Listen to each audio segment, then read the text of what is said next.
ईशा ने बदला अपना रूप और ईशा बनी सूरज के साथ गुंडा। जी हाँ दोस्तों, आप सभी के फेवरेट सीरियल पति ब्रह्मचारी में आ चुका है बहुत ही बड़ा ट्विस्ट। यहाँ पर जब सूरज आईएएस बनने से साफ साफ मना कर देता है और अपने सारे डॉक्यूमेंट्स भी जला देता है, तो यहाँ पर ईशा ठान लेती है कि अब मैं सूरज को सही रास्ते पर लाने के लिए कुछ भी कर सकती हूँ और मैं ऐसा करके रहूँगी और मैं सूरज को सही रास्ते पर लाऊंगी और उसे सही राह दिखाऊंगी कि वह आईएएस बन सकता है और उसमें आईएएस बनने की काबिलियत है। तभी ईशा ठान लेती है कि अब मैं भी सूरज के साथ गुंडागर्दी करूंगी। और जब सूरज ईशा की बात बिल्कुल भी नहीं सुनता है और वह कह देता है कि मेरी किस्मत में सिर्फ गुंडा बनना लिखा है, तो ईशा कहती है कि नहीं सूरज, तुम आईएएस बन सकते हो और तुम में यह काबिलियत है। लेकिन यहाँ पर सूरज गुस्से में आकर सभी कागजों को जला देता है, जिससे ईशा बहुत ही ज़्यादा दुखी हो जाती है और वह यह ठान लेती है कि अब मैं किसी भी हालत में सूरज को आईएएस बनाऊंगी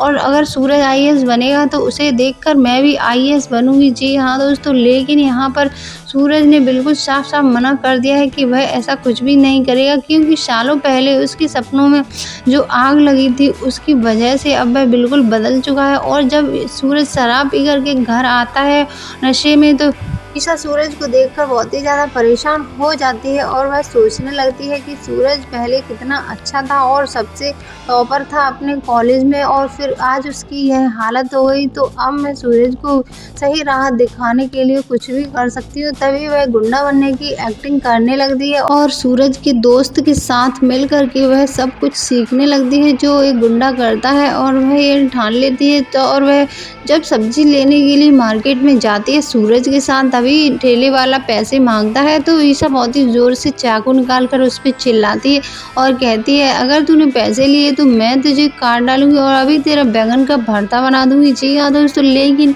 यहाँ पर सूरज ईशा को देखकर चौंक जाता है कि ईशा बिल्कुल भी बदल चुकी है और वह गुंडे की तरह ही एक्टिंग कर रही है। और तभी सूरज ईशा पर बहुत ही जोर से चिल्लाता है और कहता है कि ईशा, तुम यह सब करोगी तो तुम्हें लगता है कि क्या मैं बदल जाऊंगा? मैं अब कभी भी नहीं बदलूंगा, क्योंकि मेरी किस्मत में सिर्फ और सिर्फ ये गुंडा बनना लिखा है। और तभी ईशा के पापा यानी सूरज के पापा पीछे से यह सब कुछ ईशा के कारनामे देख रहे होते हैं और वह भी सोचने लगते हैं कि आखिर ईशा भी इसकी तरह गुंडे की तरह बोलने लगी और इसी के जैसे काम करने लगी। तभी ईशा के पापा बहुत ही ज़्यादा दुखी हो जाते हैं और सोचने लगते हैं कि मैंने जो सपना देखा था ईशा को आईएएस बनाने का, अब वह सूरज ने उसे भी ख़त्म कर दिया और उसने ईशा को अपनी तरह बना लिया है। लेकिन यहाँ पर ईशा बिल्कुल भी नहीं चाहती है ऐसा कुछ काम करना। वह तो सिर्फ चाहती है कि सूरज जल्द से जल्द बदल जाए और वह आईएएस बनने के लिए तैयार हो जाए। लेकिन यहाँ पर सूरज के पापा बहुत ही ज़्यादा उदास हो जाते हैं ईशा के इस कारनामे को देखकर।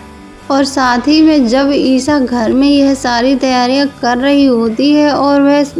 यह सब कुछ जान रही होती है कि कैसे एक गुंडा ऐसे वसूली करता है और वह किस तरह से बात करता है, तभी सूरज कहता है कि अगर तुम गुंडा नहीं बन सकती तो मैं तुम्हें गुंडा बनाने में मदद करूंगा और सिगरेट असली ला करके देता हूं तुम्हें, यह नकली सिगरेट पीने की कोई भी ज़रूरत नहीं है। लेकिन यहाँ पर ईशा सोचने लगती है कि कैसे भी करके मुझे तुम्हें बदलना है। और यहाँ पर ईशा की जेठानी अपने घर वालों से छुपाती है बहुत ही बड़ा सच, और वह सच होता है कि वह प्रेग्नेंट होती है और वह नहीं चाहती है कि उसकी सासू माँ को और सभी घर वालों को यह सच्चाई पता चले। अगर सभी घर वालों को यह पता चल गया तो उसकी सासू माँ उसे कभी भी यह बच्चा गिराने नहीं देगी। जी हाँ दोस्तों, और वह सारा सच अपने सासू माँ से छुपा लेती है और जब वह उससे टकराती है तो उसकी किट नीचे गिर जाती है और वह चुपके से उस किट को उठा लेती है ताकि उसकी सासू माँ ना देख पाए। अगर आपको हमारी वीडियो अच्छी लगी हो तो प्लीज़ चैनल को सब्सक्राइब करना मत भूलिए और प्रेस बेल आइकन को जरूर दबाइए ताकि वीडियो की नोटिफिकेशन सबसे पहले आप तक पहुँचे। और अगर आप चाहते हैं कि ईशा जल्द से जल्द आईएएस बने और साथ में सूरज भी, तो अभी कभी कमेंट बॉक्स में आई सपोर्ट ईशा जरूर लिखिए। और यहाँ पर काव्या की बहन चल रही है बहुत ही बड़ी चालाकी। यहाँ पर वह चाहती है कि गुलाब परिवार के सबसे छोटे बेटे के साथ उसकी शादी हो जाए और वह उसके साथ अमीर बनने का नाटक कर रही होती है। लेकिन जब उसे उसकी सच्चाई पता चलेगी तो वह काव्या से ही शादी करेगा, ना कि उसकी बहन से, क्योंकि वह धोखा दे रही है।